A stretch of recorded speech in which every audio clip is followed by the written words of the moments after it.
خوش آمدید کہتے ہیں آپ کو آپ کے اپنے چینل خوفستان 555 میں۔ آج کی کہانی انتہائی بھیانک اور پراسرار ہے۔ آج کی کہانی سننے سے پہلے اپنے اوپر ضرور آیت الکرسی کا حصار کر لیجیے گا اور کہانی کو آخر تک سنیے گا۔ آج کی کہانی ہم سے امداد نامی لڑکا شیئر کر رہا ہے اور وہ بتاتے ہیں کہ کس طرح سے ان کے گاؤں کی ایک خوفناک کہانی ہے یہ کہ کس طرح سے وہ کپڑے کا ٹھیلا لگاتے وقت ایک چڑیل کے شکنجے میں آ گئے۔ آئیے چلیے سنتے ہیں امداد کی زبانی ان کی کہانی، لیکن آپ سب سے گزارش ہے دوستو، نہیں کیا ہے اب تک سبسکرائب تو لازمی کر دیجیے گا۔ گاؤں کے بیچوں بیچ ایک پرانا سنسان سا محلہ تھا، ٹوٹے ہوئے کچے مکان، تنگ گلیاں، شام ڈھلے تو یوں لگتا کہ جیسے پورا محلہ سانس روک کر خاموش کھڑا ہے۔ اس گاؤں میں ایک لڑکا رہتا تھا، امداد، عمر بمشکل 25، مگر زندگی کی مشکلات نے اسے وقت سے پہلے بڑا بنا دیا تھا۔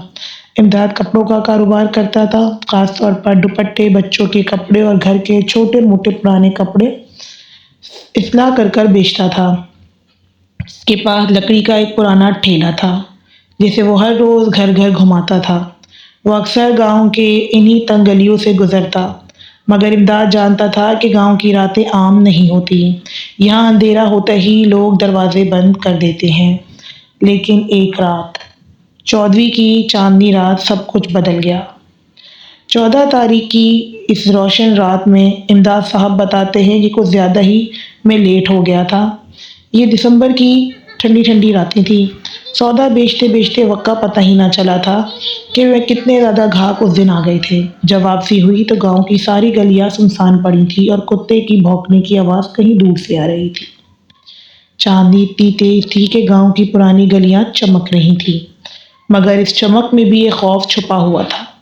امداد تھوڑا تھکا ہوا تھا، مگر ٹھیلے کو دھکا دیتا ہوا تیز تیز قدموں سے گھر کی طرف جا رہا تھا کہ اچانک اس کی گلی کے موڑ پر ایک عورت کا سایہ دکھائی دیا۔ وہ سیاہ کپڑوں میں لپٹی ہوئی، نیچے جھکی ہوئی کچھ دیکھ رہی تھی۔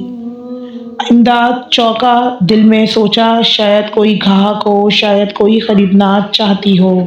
وہ دھیرے سے آگے بڑھا اور کہا کہ بی بی کچھ لیں گی؟ دوپٹے ہیں، بچوں کے کپڑے ہیں۔ عورت نے آہستہ آہستہ اپنا سر اٹھایا، اس کا چہرہ چاندنی میں آہستہ سے واضح ہونے لگا۔ زرد، بے رونق آنکھیں اندر دھسی ہوئی، مگر چہرے کا رنگ اس حد تک کالا کہ ایسا لگتا تھا جیسے کالے رنگ کے ہی جوڑے میں کالے رنگ کا ہی ملاپ ایک ساتھ سمو گیا ہو۔ اس نے امداد کے ٹھیلے میں ہاتھ ڈال کر دوپٹے الٹ پلٹ کر دیکھنا شروع کیے۔ امداد خوش ہو گیا۔ وہ بتاتے ہیں کہ شاید رات گئے ایک سودا اور ہو جائے گا، اس خوشی میں انہیں خوشی ہوئی۔ لیکن پھر عجیب ہوا۔ عورت نے اچانک نگاہ اوپر اٹھائی اور ہلکی سی مسکراہٹ اس کے ہونٹوں پر آئی۔ اس لمحے اس کی مسکراہٹ اچانک بگڑی اور وہ اپنی زبان باہر نکالنے لگی۔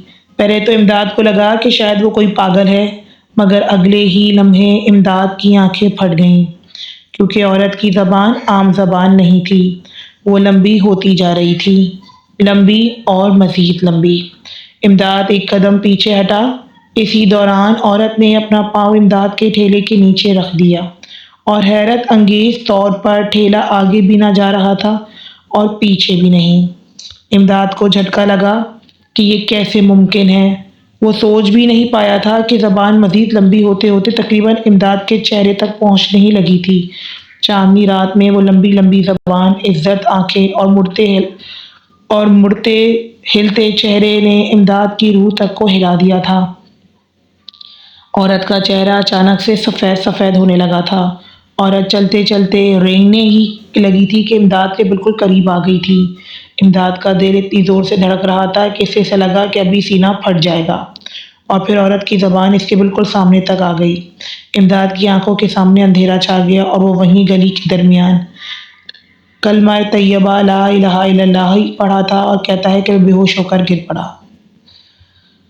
کچھ دیر بعد امداد کی جو چیخ تھی جس کی وجہ سے وہ بے ہوش ہوا تھا، ادھر ادھر گلیوں کے لوگ بتاتے ہیں کہ ساری عورتیں جمع ہوئیں۔ گاؤں کے دور دراز گھروں سے کافی ساری عورتیں جمع ہوئیں کیونکہ وہ ساری عورتیں امداد کو پہچان گئی تھی کہ وہ اس سے چیزیں خریدتی رہا کرتی تھیں۔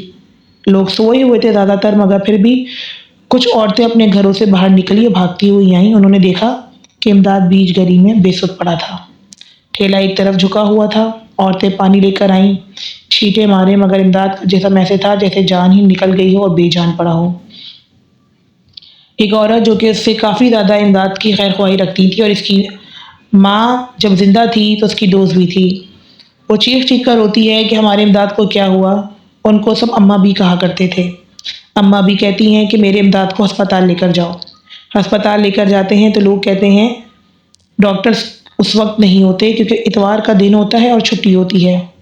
امداد کو ڈرپیں لگائی جاتی ہیں، بی پی کافی حد تک لو ہو جاتا ہے۔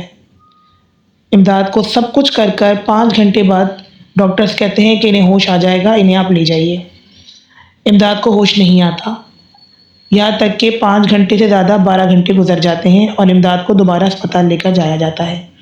ڈاکٹر کہتے ہیں کہ یہ کسی ڈر کی وجہ سے اس کے دماغ پر کافی گہرا اثر پڑا ہے، یہ بالکل ٹھیک ہے، یہ کوئی کوما میں نہیں ہے، لیکن یہ اٹھنا نہیں چاہ رہا۔ جب اماں بھی اس چیز کو دیکھتی ہیں تو وہ کہتی ہیں کہ اس کی ہر چیز ڈاکٹر بتا رہے ہیں کہ صحیح ہے، لیکن یہ خود سے اٹھنا نہیں چاہ رہا، ایسا کیسے ہو سکتا ہے؟ پھر مولوی صاحب کو بلایا جاتا ہے، امام صاحب جو کہ مسجد کے بہت پرانے امام ہوتے ہیں اور کافی زیادہ روحانی شخصیت بھی ہوتے ہیں، تو وہ آتے ہیں اور جب وہ فوراً چند لوگ دوڑتے ہوئے مسجد کی طرف چلے جاتے ہیں کہ انہی امام صاحب کو بلایا جائے گا۔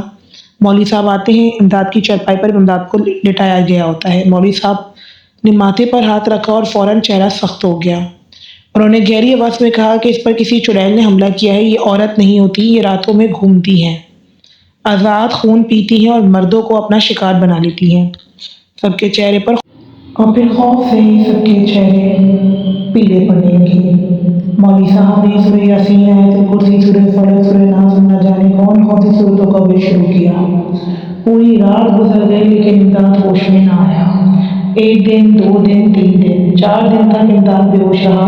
اس کے گھر والے، گاؤں والے، اماں بھی سب فکر میں تھے۔ مولوی صاحب روز آ کر دم کرتے اور کہتے کہ اسے 14 ہی راتوں میں ان سنسان گلیوں سے نہیں گزرنا چاہیے تھا، یہ لڑکا جوان ہے، یہ راستے محفوظ نہیں ہوتے، یہاں ایسی چیزیں ٹوٹتی رہتی ہیں۔ اور پھر 5ویں دن فجر کے قریب امداد نے پہلی بار آنکھیں کھولی، چہرہ زرد، آنکھوں کے گرد گہرے ہلکے اور کانپ رہا تھا۔ مولوی صاحب فوراً بولے، ڈرنا نہیں ہے بیٹا، اب وہ تمہارا پیچھا چھوڑ چکی ہے، لیکن آئندہ چاند راتوں میں ان گلیوں سے گزرنے کی غلطی مت کرنا۔ امداد کی آنکھوں میں وہ رات کا منظر ابھی بھی زندہ تھا، لمبی زبان، زرد آنکھیں، رکا ہوا ٹھیلا اور وہ وحشت انگیز عورت۔ گاؤں میں آج تک اس واقعے کی بات کی جاتی ہے کہ 14ویں کی رات اگر تمہیں کوئی اکیلی عورت گلی کے موڑ پر کھڑی نظر آئے تو اپنا راستہ بدل لو، کیونکہ وہ عورت نہیں ہوتی بلکہ کچھ ایسی نصیبی سایہ ہوتے ہیں جو کہ لوگوں کو زندگی کم اور موت کی طرف زیادہ کھینچ کر لے جاتے ہیں۔ امداد صاحب اپنی کہانی بتاتے وقت بھی کافی زیادہ خوفزدہ لگے اور انہوں نے بار بار کہا کہ یہ کوئی داستان جھوٹی یا کوئی فلمی داستان نہیں ہے، بلکہ میری زندگی کا ایک ایسا سچا واقعہ ہے جس نے مجھے زندگی سے تو بہت دوری کر دیا تھا۔ نہ جانے اگر یہ مولوی صاحب مجھے نہ ملتے اور اس طرح سے اماں بھی میرے پر یہ پڑھائیاں اور نہ کرواتی، نہ جانے کس کی دعا تھی کہ میں دوبارہ زندگی کی طرف آ گیا، ورنہ شاید میں تو کب کا ہی مر چکا تھا۔ امداد صاحب بتاتے ہیں کہ وہ عورت جس کو میں نے اپنی آنکھوں سے دیکھا، چاندنی رات میں دیکھا، میں نہیں بھول سکتا۔ یہ کوئی فرضی کہانی نہیں بلکہ ایک ایسی کہانی ہے جس نے میری زندگی کو چونکا کر کافی الرٹ کر دیا، ایسا الرٹ کر دیا کہ اب میں کبھی بھی رات کو ان تنہائی گلیوں سے نہیں گزرتا۔